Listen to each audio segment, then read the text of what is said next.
Rap snitches, telling all their business, sit in the court and be their own star witness. Do you see the perpetrator? Yeah, I'm right here. Fuck around, get the whole label sent up for years.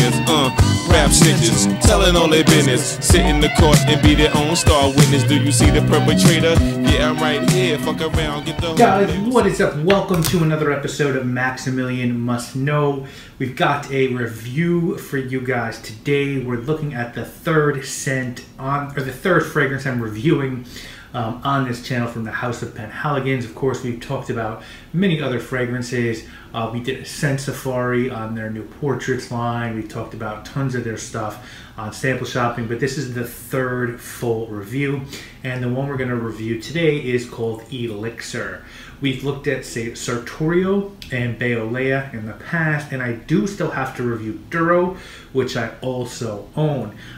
You know, I don't know if there's anything else from this house I want to purchase. I'm on the fence about the Endymion Eau de Parfum. I have to give that some more time. If I could ever find the exclusive fragrance they did for Turnbull and Asser, which is an English clothing company, I think I would like to own that one. Right now, that's sort of only what I'm interested in. I'm not super interested in anything from the Portraits collection. I smelled the first four, I think. They were good, but they were pricey and nothing really blew me away. I knew they're releasing some new ones, so I do have to get my nose on those. If you're looking for some background information on this very old and well-respected English perfume house, please do check out the video that I did on Sartorio. Sartorio is without a doubt one of my favorite fragrances of all time, and maybe my favorite suit and tie fragrance of all time. And I do just want to say, in that video, I sort of harped on their PR department. I said they didn't do a great job back then, and you know, they recently changed ownership and changed PR departments, and it's so much better now. I really appreciate the PR team for both them and L'Artisan. You know, they're handled by the same PR firm. This fragrance in front of you, Elixir, was the 2008 release from this house. It was composed by Olivia Giacobetti. You guys know one of my favorite perfumers, did my favorite fragrance of all time, favorite niche fragrance of all time in Zing.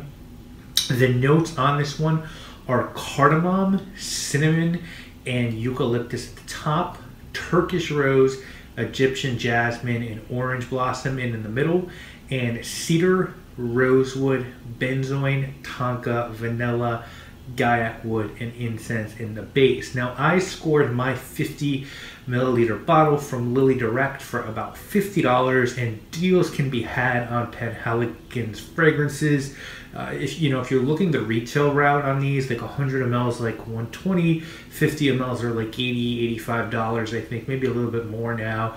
But shop around for Penhaligons because you can usually find them cheaper.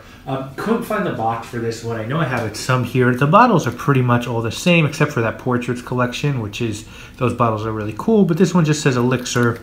It has a Penhaligon's London sort of etched on, or it's actually, you know, like sticks out. It's 3D. You've got Elixir, Eau de Toilette. You've got that red bow. Mine sort of fell off. You know, that cap, and then just you know, a good atomizer. And I think cap's supposed to have a gold thing around it, but you know, they can sometimes fall off. So it should click into place like that. But so super simple presentation. I actually do like the Penhaligon's presentation. I found it to be kind of classic, and I think they're nice to look at. And you have a bunch of the bottles; they look really nice together. As far as how does this one smell? Yeah, so I kind of have mixed feelings on this one. It's a really nice scent. You know, primarily what I get out of this one is really some spices, some nice incense and rose. Powderiness as well. It opens up with like a mix of cinnamon and cardamom. You're gonna know the whole time you're wearing this one that there's incense at the base. You're gonna also know there's some cedar wood in here as well. So you get this opening on your skin mix of spice, woods, incense, and some powder. And then, man, does that rose come out. You know, people know that I'm really not a rose guy unless the rose is spectacular.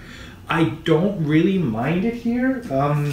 You know, it's not it's not to me a really, it's not like a jammy rose. It's sort of more a light and almost old-fashioned rose, which I don't really love, but for some reason here it just works. Maybe that's because it's blended with the incense and spice. And as this one sort of dries down, the middle stage of this fragrance, that rose and incense mix is what really dominates. The powderiness sort of dies down, and then as it gets, you know, to the final stages of this one, the woods really assert themselves. You know, you start to get cedar and rosewood, and the incense is still there, and you have this woody, incensey fragrance. It's a really beautiful blend. It's a real exercise in refinement. It would have been very easy for Olivia Giacobetti to have overdosed the incense here, or really overdosed the rose. I feel like a lot of perfumers like to do that. But she carefully blended the florals, the incense, the woods, and the spices to make something unique and a true sum of all of its parts. Good performance on this one. It's not a beast of a performer, but it also isn't that soft. It's really just better than average, I would say. You're going to get good longevity with fairly soft projection, very much unisex. A scent that could easily work for 4 seasons of the year. I think it'll work can work in the spring and on cooler summer evenings, but it's going to do best for you on cooler fall and even winter days. As long as it's not freezing out there, I think this could work for you in winter as well. I think it could actually do really good as a work scent because of the softness. It could also be good as a dress-up scent, even a date night scent. I think it would do a good job in its uniqueness. If you can't get your hands on this, or you're looking for something in this vein, you know, I would say Zonka by L'Artisan Parfumé is sort of a nice powdery incense. Liturgie d'Air by Jovoy, sort of a little bit like this. Kyoto by Comme des Garçons, to me, is probably a better version of this powdery incense.